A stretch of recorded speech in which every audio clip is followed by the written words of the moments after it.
আজকে আমি ক্লাস 10-এর সমাস নিয়ে একটু আলোচনা করছি। সমাস ও তার প্রকরণ। ক্লাস 10-এর এই সমাস খুব এক মূল্যবান অধ্যায়। তোমরা প্রথম অধ্যায় পড়েছো তোমাদের ব্যাকরণের কারক অকারক, আর দ্বিতীয় অধ্যায় হচ্ছে সমাস, তৃতীয় অধ্যায় বাক্য, চতুর্থ অধ্যায় বাচ্য। এই চারটে তোমাদের অধ্যায় আছে। সমাস যে কত গুরুত্বপূর্ণ ভালোভাবে জানতে গেলে, ভালো লেখা লিখতে গেলে তার ভূমিকা যে কতটা, সেটা দেখবার জন্য আমাদের এই সমাস বিষয়টি অবশ্যই পড়তে হবে। তাহলে সমাস ও তার প্রকরণে আমরা কি পাচ্ছি একটু দেখে নিই। দেখো, সমাস ও তার প্রকরণ প্রথমেই পাচ্ছি ব্যুৎপত্তি। ব্যুৎপত্তি কি? সম পূর্বক অস ধাতু ঘং প্রত্যয়, এটা সমাসের ব্যুৎপত্তি। অর্থ কি? ব্যুৎপত্তিগত অর্থ সম্যকভাবে যা হয় বা যা থাকে।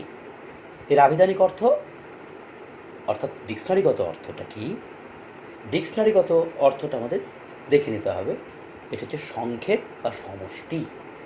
একটা উদাহরণ দিই, তাকে উদাহরণে দিয়ে দিয়েছি। উদাহরণ হচ্ছে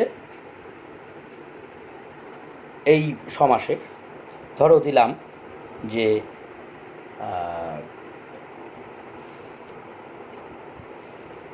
গাছে পাকা, গাছ পাকা।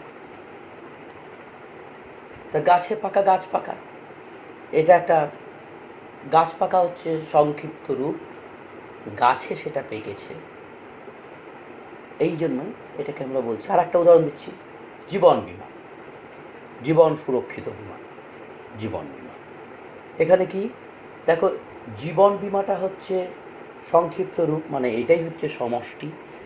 জীবন আর বিমা দুটি পদ, তার সমষ্টি। জীবন সুরক্ষিত বিমা, এটা এক্সপ্লেনেশন, মানে তার ব্যাখ্যা। এই ব্যাখ্যাটাকে সংক্ষিপ্ত করেছে জীবন বিমা। তাহলে আমরা সমাসে আমরা দেখতে পাচ্ছি কি, যে সমাস হচ্ছে সম্যকভাবে যা হয় বা যা থাকে, সম্যকভাবে যা হয় বা যা থাকে তার এক বিষয় হচ্ছে সমাস। এর আভিধানিক অর্থটাই হচ্ছে সংক্ষিপ্ত বা সমষ্টি। দেখো, এই সমাস নামকরণের কিন্তু অনেক অনেক কারণ আছে।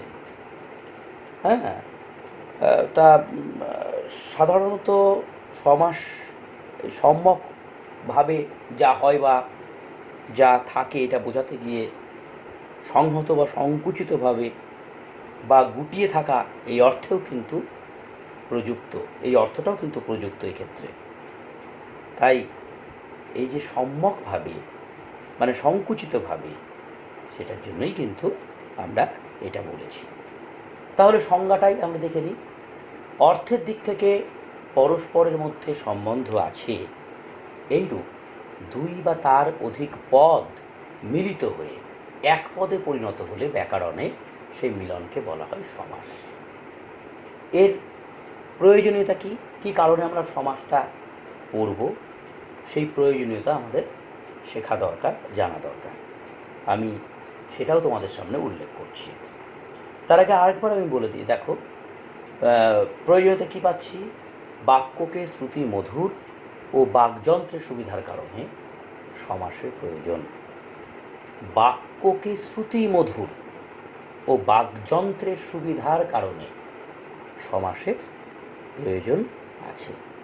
রবীন্দ্রনাথের ভাষায় ভাষার একটি গৃহিণীপনা এবং একটি মিতব্যয়িতার কৌশল হলো সমাস। রবীন্দ্রনাথ কত ভালো কথাটা বলেছে দেখো, ভাষার একটি গৃহিণীপনা, হ্যাঁ, এবং একটি মিতব্যয়িতার কৌশল। মিতব্যয়িতা মানে আমার যতটুকু দরকার ততটুকু, তার বেশি নেব না, তার কমও নেব না। পরিমিত, পরিমিত ব্যয়কে বলে মিতব্যয়িতা। মিতব্যয়িতার কৌশল হলো সমাস। ওই যে বললাম জীবন সুরক্ষিত বিমা, জীবন বিমা, জীবন বিমাটুকুই নিলাম। এবার জীবনকে সুরক্ষিত করবার জন্য কি কি করতে হলো, হ্যাঁ, অত কিছু ডাক্তার দেখাতে হলো, হ্যাঁ, ও ঘর তৈরি করতে হলো, ঘরকে সুরক্ষা করতে হলো, এত সমস্ত কিছু আমার দরকার হলো না। জীবন বিমা, জীবন সুরক্ষিত বিমা। তাহলে কাজ কি? কাজ হচ্ছে একপদীকরণ করে বাক্যকে সংকুচিত করতে সাহায্য করে সমাস। এটা ১ নম্বর কাজ। আর ২ নম্বর, শ্রুতি মধুর ও বলার বা মনে রাখার পক্ষে সুবিধা প্রদানের কাজে সমাস ব্যবহার করা হয়। তাহলে একপদীকরণ মানে এক কথায় প্রকাশ করেছি না, ওই যে জীবন বিমা, জীবন সুরক্ষিত বিমা, এক কথায় বলে দিলাম, এই একপদীকরণ। আচ্ছা, এবার গঠনটা দেখে নিই। দেখো, সমাসের গঠন, প্রত্যেকের তো একটা গঠন আছে, আকৃতি আছে। সমাসের গঠনটা কি বলছে, সমাসের আকৃতিতে কি কি পাই, সেটা কিন্তু আমরা একটু দেখে নিই ভালো করে। দেখো, সমাসের গঠনের মধ্যে আমরা মূলত ৩টি দিক দেখতে পাই। একটা হচ্ছে সমস্যমান পদ, একটি ব্যাস বাক্য, একটি সমস্ত পদ। সমস্যমান পদ কাকে বলবো? সমস্যমান পদের ব্যুৎপত্তি হচ্ছে সম্পূর্বক, স যুক্ত যৎ হচ্ছে প্রত্যয়, আবার তার সঙ্গে আরেকটা প্রত্যয় আছে সানচ। যৎ প্রত্যয়ের উচ্চারণ জ, সানচের মান। সম্পূর্বক, স ধাতু, যৎ প্রত্যয়, সানচ প্রত্যয়। সমস্যমান পদ মানে সমস্য মানে সমাসের যোগ্য, মান মানে তার মান নিরূপণ করছে পদ। জীবন বিমা, জীবন সুরক্ষিত বিমা। দেখো, আমি তীর চিহ্ন দিয়ে দেখিয়ে দিয়েছি, জীবন আর বিমা দুটো হচ্ছে সমস্যমান পদ, তাই না? জীবন আর বিমা এই দুটো হচ্ছে সমস্যমান পদ। আমি ডার্ক করে দিয়েছি এবং তীর চিহ্ন দিয়ে দেখিয়ে দিয়েছি। তার মাঝে দেখো আছে সুরক্ষিত। এই সুরক্ষিতটা দিয়ে জীবনকে সুরক্ষিত করবার জন্য যে বিমা তৈরি করা হয়, ওইটা একটা এক্সপ্ল্যানেশন, পুরোটা হচ্ছে একটা ব্যাখ্যা। জীবন সুরক্ষিত বিমা, এটা এই জীবন বিমা শব্দটার ব্যাখ্যা। তাহলে জীবন হলো একটা সমস্যমান পদ, বিমা হলো একটা সমস্যমান পদ, কারণ সমাস তৈরি করার যোগ্যতা নিরূপণ করে। ব্যাস বাক্য কি? ব্যাস কথাটি মানে ব্যাস শব্দটি সমাস শব্দের বিপরীত শব্দ। কারণ দেখো, ব্যাস মানে হচ্ছে বিস্তৃত। বৃত্তের যেমন ব্যাস থাকে, বৃত্তের ব্যাস হচ্ছে বৃত্তের বৃহত্তম জ্যা, বৃত্তের বৃহত্তম জ্যার নাম ব্যাস। এই ব্যাস হচ্ছে বৃত্তের বৃহত্তম জ্যা, তাই সমাস শব্দের বিপরীত। সমাস মানে সংক্ষিপ্ত, কিন্তু ব্যাস মানে বিস্তৃত মানে বড়, তাহলে বিপরীত শব্দ। ২ নম্বর কি বলেছি? সমস্ত পদের বিশ্লেষণ বাক্য হলো ব্যাস বাক্য। ব্যাস বাক্য তাহলে কি? সমস্ত পদ, ওই জীবন বিমা এটা সমস্ত পদ, এর বিশ্লেষণ বাক্য কোনটা? জীবন সুরক্ষিত বিমা, তাই এটা হলো সমস্ত পদ, এর বিশ্লেষণ বাক্য, তাই এটা ব্যাস বাক্য। এই দেখো, আমি উদাহরণ দিয়ে দিয়েছি, দেখো, জীবন বিমা, জীবন সুরক্ষিত বিমা, আমি ডার্কও করে দিয়েছি। জীবন বিমা এটাকে বিশ্লেষণ করলাম আমরা জীবন সুরক্ষিত বিমা দিয়ে, তাই এটা হলো ব্যাস বাক্য। ব্যাস বাক্য, ব্যাস বাক্যের অপর নাম বিগ্রহ বাক্য। বিগ্রহ বাক্য কেন বলা হয়? বিগ্রহ মানে বিশেষভাবে এই বাক্যটাকে আমরা গ্রহণ করেছি, আমরা নিয়েছি, তাই এটাকে বলছি বিগ্রহ বাক্য। এবার সমস্ত পদ, সমস্ত পদের আবার আমরা ব্যুৎপত্তিটা বিশ্লেষণ করে নিই। সম্পূর্বক, অস ধাতু, কয়ে তয়ে প্রত্যয়, আর তার সঙ্গে পদ যুক্ত করা আছে। জীবন সুরক্ষিত বিমা, জীবন বিমা, এখানে দেখো জীবন বিমাটা কিন্তু সমস্ত পদ। এবার তাহলে সমস্ত পদ কেন? সমস্ত কালেকটিভ। জীবন সুরক্ষিত বিমা এটার একটা সার্বিক সংক্ষিপ্ত রূপ হচ্ছে কি? জীবন বিমা, ওই জন্য এটি সমস্ত পদ। মিলন সমাসের এক বিশেষ বৈশিষ্ট্য, বুঝলে? মিলন, সেই মিলন বৈশিষ্ট্য নিয়ে সন্ধি তৈরি হয়েছে, মিলন বৈশিষ্ট্য নিয়ে তাই সমাসও তৈরি হয়েছে। তাই সন্ধি এবং সমাসের মধ্যে বিশেষ কিছু পার্থক্যও কিন্তু আমরা আনতে পারি এই মিলন বৈশিষ্ট্যকে সামনে রেখে। সেই জন্য তোমাদের এই পয়েন্টটাকে আমি এনেছি যে মিলন সমাসের এক বিশেষ বৈশিষ্ট্য, এবং কারণ পদে পদে মিলনেই সমাস হয়, পদে পদে মিলনেই সমাস হয়। সমাস কথার অর্থ কি? একটা পদের সঙ্গে আর একটা পদের মিলন, তাহলে মিলন বৈশিষ্ট্য আছে। সেই কারণেই এই, আর সন্ধিও ঠিক তাই, সন্ধি বলছে বর্ণে বর্ণে মিলন, তাহলে মিলন বৈশিষ্ট্য আছে। তাহলে এই দুই মিলন, কিন্তু ওটা পদে পদে, এটা বর্ণে বর্ণে। তাই এই মিলন বৈশিষ্ট্যের উপর ভিত্তি করে সমাস এবং সন্ধির মধ্যে পার্থক্য। দেখো, প্রথমত আমি একটা লিখেছি যে সন্ধিতে বর্ণের সঙ্গে বর্ণের মিলন, সমাসে পদের সঙ্গে পদের মিলন ঘটাতে হয়। দ্বিতীয়ত হচ্ছে কি, দ্বিতীয়ত হচ্ছে সন্ধিতে প্রত্যেকটি পদের অর্থ বজায় থাকে। সন্ধিতে প্রত্যেকটি পদের অর্থ বজায় থাকে, কিন্তু একমাত্র দ্বন্দ্ব সমাসেই প্রতিটি পদের অর্থ সমানভাবে প্রতীয়মান হয়। তাহলে কি পাচ্ছি, যে সন্ধিতে প্রত্যেকটি পদের অর্থ বজায় থাকে, অক্ষত থাকে, কিন্তু একমাত্র দ্বন্দ্ব সমাসেই প্রতিটি পদের অর্থ সমানভাবে প্রতীয়মান হয়। তৎপুরুষ ও কর্মধারয় সমাসে পরপদের অর্থই কিন্তু প্রধানরূপে প্রতীয়মান হয়, আর বহুব্রীহিতে তৃতীয় অর্থের প্রাধান্য আমরা দেখতে পাই। হলো, এবার আমরা তৃতীয় বৈশিষ্ট্যে পাচ্ছি কি, সমাস অধিকাংশ ক্ষেত্রেই পূর্বপদের বিভক্তি চিহ্ন লোপ পায় সমাসে। সন্ধিতে কিন্তু পূর্বপদের বিভক্তি লোপের প্রশ্নই ওঠে না। কারণ দেখো, আমরা সমাসে দেবযুক্ত আলয় দেবালয়, এটা সন্ধি হলো, দেব আলয়, এখানে কোনো বিভক্তি চিহ্নর ব্যাপার নেই। কিন্তু সমাসে কি বলবো, সেটা বলবো দেবতার আলয় বা দেবের আলয়, দেবালয়, দেবের আলয়, এর বিভক্তি লুপ্ত হয়ে গেল। চতুর্থত কি, সন্ধির ক্ষেত্রে পদগুলির ক্রম অক্ষুণ্ণ থাকে। পদগুলির ক্রম অক্ষুণ্ণ থাকে। সমাসে কোনো কোনো ক্ষেত্রে পদদ্বয় পারস্পরিক স্থান পরিবর্তন করে, যেমন পথের রাজা রাজপথ, পথের রাজা রাজপথ। তাহলে কি পেলাম, সন্ধির ক্ষেত্রে পদগুলির ক্রম অক্ষুণ্ণ থাকে, সমাসে কোনো ক্ষেত্রে পদদ্বয় পারস্পরিক স্থান পরিবর্তন করে, কোনো কোনো ক্ষেত্রে, যেমন পথের রাজা রাজপথ। পঞ্চমত পাচ্ছি যে সমাস কোনো কোনো ক্ষেত্রে একটি শব্দের স্থানে অন্য শব্দ আসে, সন্ধিতে এরকমটা কিন্তু হয় না। যেমন অন্য দেশ দেশান্তর, এখানে অন্য পদের স্থানে অন্তর পদটির আবির্ভাব ঘটেছে এবং নবাগত পদটি স্থান পরিবর্তন করে শেষে বসে সন্ধিবদ্ধ হয়েছে। ঠিক আছে, তাহলে আমাদের এই মিলন বৈশিষ্ট্যের উপরে সমাস এবং সন্ধির পার্থক্যটা পেয়ে গেলাম। এবার সমাসের শ্রেণীবিভাগে যাই। দেখো, আমি একটা ছকের সাহায্যে তোমাদের শ্রেণীকরণটা দেখিয়েছি। সমাস ভাগ দেখিয়েছি চারটে: সংযোগমূলক, ব্যাখ্যামূলক, বিবিধ, বর্ণনামূলক। সংযোগমূলক সমাসের মধ্যে কি দেখিয়েছি? দ্বন্দ্ব সমাস। দ্বন্দ্ব সমাসের মধ্যে কি কি পড়ে? দ্বন্দ্ব সমাসের মধ্যে পড়ে সাধারণ দ্বন্দ্ব, সন্ধিবদ্ধ দ্বন্দ্ব, দু বিশেষণের দ্বন্দ্ব, দুই ক্রিয়াগত দ্বন্দ্ব, সমার্থক দ্বন্দ্ব, বৈপরীত্য দ্বন্দ্ব, বৈকল্পিক দ্বন্দ্ব, একশেষ দ্বন্দ্ব, বহুপদজনিত দ্বন্দ্ব, অলোপ দ্বন্দ্ব। ব্যাখ্যামূলকের মধ্যে পড়ে কি কি? তৎপুরুষ, কর্মধারয় আর দ্বিগু। তৎপুরুষের ভাগের মধ্যে কি কি পড়ে? সাধারণ তৎপুরুষ, উপপদ তৎপুরুষ, নং তৎপুরুষ, উপসর্গ তৎপুরুষ, রাধি তৎপুরুষ, অলোপ তৎপুরুষ। আর কর্মধারয়ের মধ্যে সাধারণ কর্মধারয়, মধ্যপদলোপী কর্মধারয়, উপমামূলক কর্মধারয়। আমি আবার দেখো উপমামূলক কর্মধারয় ভাগ দেখিয়ে দিয়েছি তিনটে, তার উপভাগ কি কি?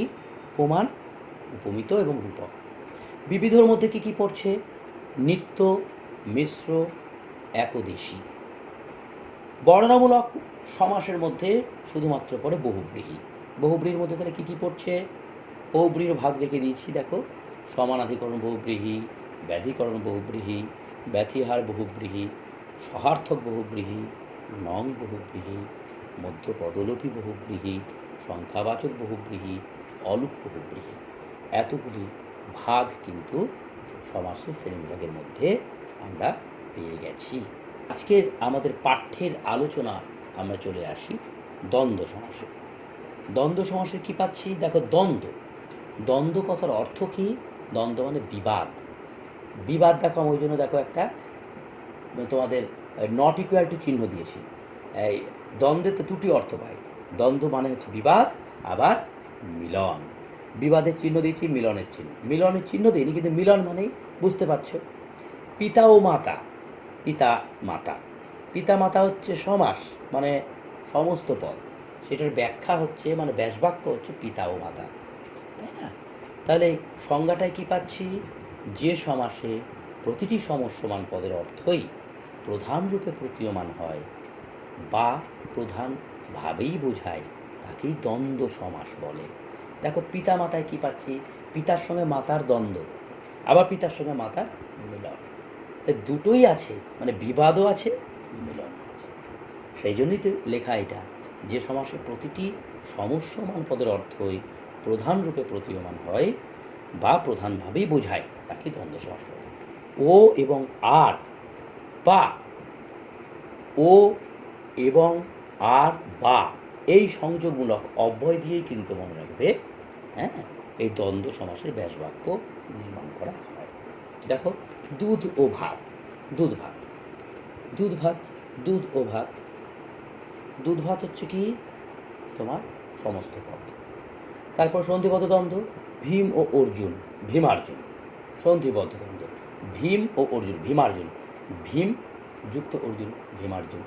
বৈকল্পিক দ্বন্দ্ব, 3 নম্বর দেখো বলেছি, বৈকল্পিক দ্বন্দ্ব মানে বিকল্প, এটা বিকল্প ওটা, সেই জন্য দেখো 10 বা 11, 10 11 যে কোনো একটা, সেই জন্য বৈকল্পিক, বৈকল্পিক মানে কি হয় এটা নয় ওটা, এই বিকল্প বোঝাবে যে হয় 10 অথবা 11, সেই জন্য 10 বা 11 এই যে বলেছি, বা ও আর এই সমুচ্চয় অব্যয়গুলো এখানে বসে। তারপরে কি দুই ক্রিয়ার দ্বন্দ্ব, কেনা ও বেচা, কেনা বেচা, দেখো কেনা একটা ক্রিয়াপদ, বেচা একটা ক্রিয়াপদ। সমার্থক দ্বন্দ্ব, মাথা ও মুন্ডু, মাথা মুন্ডু, সমার্থক দ্বন্দ্ব হলো এটা, হ্যাঁ, মাথা ও মুন্ডু সমার্থক দ্বন্দ্ব। তারপর কি পাচ্ছি? তারপরে দেখো বৈপরীত্য দ্বন্দ্ব, বৈপরীত্য মানে কি বিপরীত কথা বলছে, দিন ও রাত, দিন রাত, দিন ও রাত, দিনের বিপরীত রাত, রাতের বিপরীত দিন, পারস্পরিক যে বিপরীত শব্দ মানে বৈপরীত্য দ্বন্দ্ব। আমরা দ্বন্দ্বের ভাগের মধ্যে দেখো তাহলে পাচ্ছি কি কি? সাধারণ দ্বন্দ্ব, বৈকল্পিক দ্বন্দ্ব, সন্ধিবদ্ধ দ্বন্দ্ব, দুই ক্রিয়ার দ্বন্দ্ব, হ্যাঁ, সমার্থক দ্বন্দ্ব, দুই বিশেষণে দ্বন্দ্ব, বৈপরীত্য দ্বন্দ্ব। ঠিক আছে, দুই বিশেষণের দ্বন্দ্বটা কীরকম? ধরো ভালো ও মন্দ, ভালো মন্দ, ভালো ও মন্দ কীরকম? ভালোর বিপরীত বিশেষণ হচ্ছে, ভালো একটা বিশেষণ পদ, মন্দ একটা বিশেষণ পদ, দুটো বিশেষণ পদ নিয়ে হলো। আর কী কী পাচ্ছি? একশেষ দ্বন্দ্ব, একশেষ দ্বন্দ্ব কেন বললাম? একবারে নিঃশেষ হওয়া। আমরা এই শব্দটার মধ্যে দেখো কে কে লুকিয়ে আছে? তুমি আছে, আমি আছি এবং সে, তুমি আছো, আমি আছি এবং সে আছে, মানে তুমিও সে দিয়েও আমরা হয়, তাহলে তুমিও সেও হয় অথবা তুমি আমিও সে, তাহলে আমরার মধ্যে এটা রয়েছে, তাই এটাকে আমরা বলি একশেষ দ্বন্দ্ব। বহুপদ জনিত দ্বন্দ্ব কোনটা? শঙ্খ, চক্র, গদা ও পদ্ম, অনেক কটা পদ এখানে বিদ্যমান, শঙ্খ আছে, চক্র আছে, গদা আছে, পদ্ম আছে, এতগুলো নিয়ে শঙ্খ, চক্র, গদা, পদ্ম। অলুক দ্বন্দ্ব, মায়ে ও ঝিয়ে, মায়ে ঝিয়ে, মায়ে ঝিয়ে কীরকম? দেখো মা আর ঝি, তাদের সঙ্গে দেখো এ বিভক্তি যুক্ত আছে, এই যে অলুক এই শব্দটার মধ্যেই কিন্তু রয়েছে, এটা নিয়ে আমি আমি বিশেষ দ্রষ্টব্য বলে তোমাদের সামনে উল্লেখ করে দিয়েছি যে অলুক দ্বন্দ্ব বা অলোপ দ্বন্দ্ব সমাস হলো ব্যাসবাক্য ও সমস্ত পদে বিভক্তি অলোপ বা লুপ্ত হয় না, তাই এই নামকরণ। দেখো মায়ে ও ঝিয়ে এটার মধ্যে কিন্তু বিভক্তি লুপ্ত হয়নি, হচ্ছে কি হয়নি, কারণ মায়ে ঝিয়ে এই দ্বন্দ্বটার মধ্যে দেখো মানে এই সমস্ত পদের মধ্যে এ বিভক্তি আছে, মা এ, ঝি এ, আবার দেখো সেটা ব্যাসবাক্যেও কিন্তু মায়ে আর ঝিয়ে এটাই আছে, হ্যাঁ। তাহলে আমাদের দ্বন্দ্বের ভাগগুলো সম্পর্কে আমাদের বা শ্রেণীবিভাগ সম্পর্কে আমরা আলোচনা আজকে শেষ করলাম, এবং তোমরা অবশ্যই মন দিয়ে দেখবে, নেক্সট ভিডিওয় আমি তৎপুরুষ সমাসের ব্যাখ্যা তোমাদের দেব।